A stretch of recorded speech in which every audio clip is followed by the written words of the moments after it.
Well, we had a lot of deaths recently. We had Little Richard just pass. Little Richard, the what?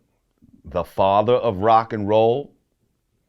Yeah, you could Okay. say that. Also one of the, and this is not a disrespect to him because he'll say this and he said this in an interview himself, but he's one of the first black men that they emasculated in order to placate to white people. There's a video of Little Richard speaking about, when he made his music and white girls and all of that was loving it and all that. They didn't want him singing to the white girls when he was just looking regular, like a regular man. But when he put on the flamboyant shit and the makeup and all of that, he said then it was okay.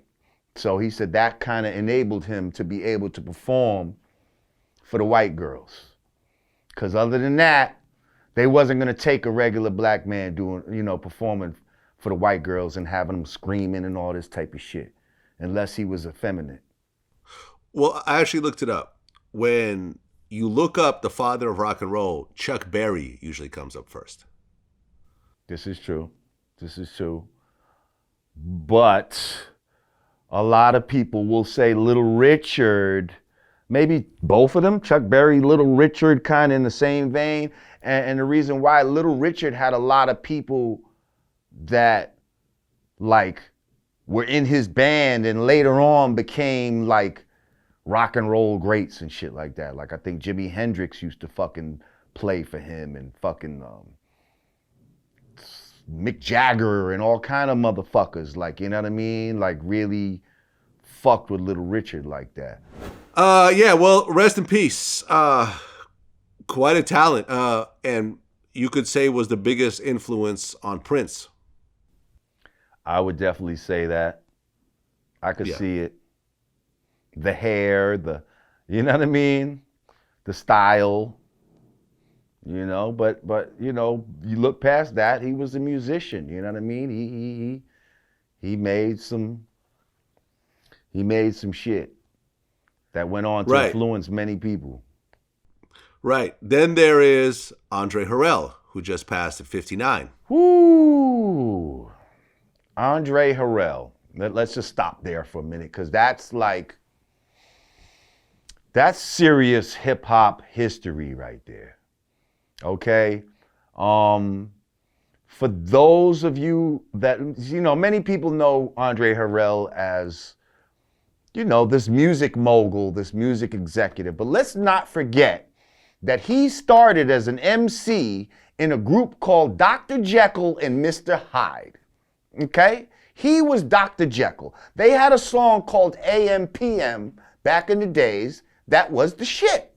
Okay? They also did a joint to, they had a joint called Genius Rap or some shit like that, to the genius of,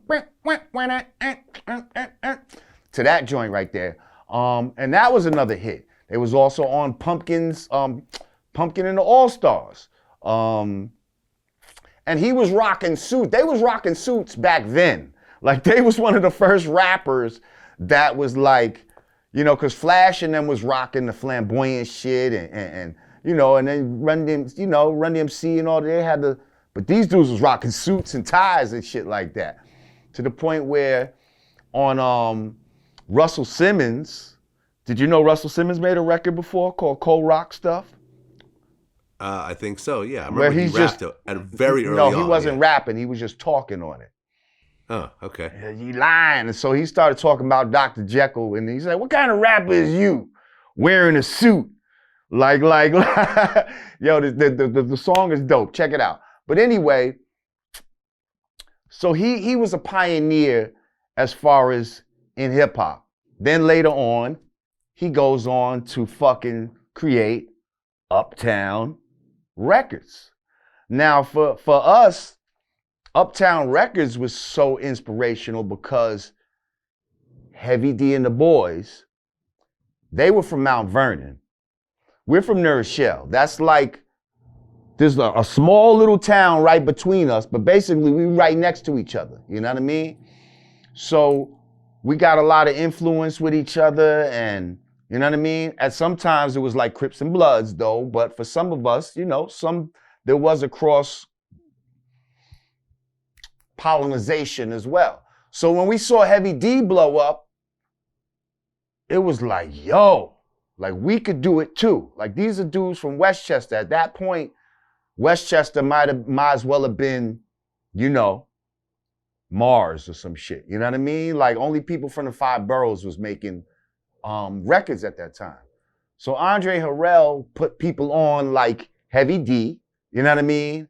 Interns and shit like Puffy and them, you know what I mean? So that was inspirational to people like us. Now Pooh Bah, even though Pooh Bah had made a record before them, it wasn't as big as what Heavy D and them got to. So they showed us that dudes from Westchester can actually be like mainstream top rappers. And I feel that helped inspire Brand Nubian to even go hard. Like, yo, we could really do this shit like on a big level type of shit. And so now, let me just finish my quick Andre Harrell story. So when we first got on,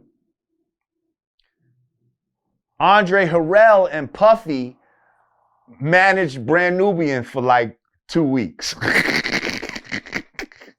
But we were so wild back then, like we expected just a lot. We expected motherfuckers to just lay out the red carpet, like, and we didn't even have our full shit out yet. Like, we didn't have our album out yet. But like, we figured like management should pay for this and that, and you know what I mean? Like, if I have to go to the city, y'all motherfuckers should pay for me to come to the city. Like, you know what I mean? Like, and pay for my lunch and all of this type of shit. Like, you know what I mean? So I remember we went down there one day, and so we was like, yeah, you know, the cab was this much or whatever. You know, we told Puffy and Andre, and they was kind of like, and like, like, oh, you think we supposed to pay for this shit? Like, and it was just, they was like, nah, it ain't that type of party. Like, you know what I mean? And so we was like, oh, fuck that. You know what I mean? Like, we not fucking with y'all. And then soon after that, we was fucking with Russell Simmons and shit. Like, it wasn't like a beef, like we, you know what I mean? But it was just like, I don't know, we was following Pooh Bah's move at that time. Pooh Bah was like, fuck that, we out. You know what I mean? Russell Simmons want to fuck with us. A word, Russell Simmons, let's do it. And so we ended up fucking with Rush. But I say that to say, Andre Harrell's always been a good guy. You know, he gave breaks to a lot of fucking people, you know, especially from my area. Like Teddy Riley, that's another dude that was an uptown Westchester type of dude. He ended up having a baby with fucking a girl that I went to school with. You know what I mean? Like, yeah. Andre Harrell, man. And then through the years, just always seeing him, he always was cool, always, you know, was a good guy. And, you know, I ain't got nothing negative to say about him as you know, as far as my relationship with him. You know what I mean? I don't know how other people that might have been signed to him, if they got anything to say bad, but I don't.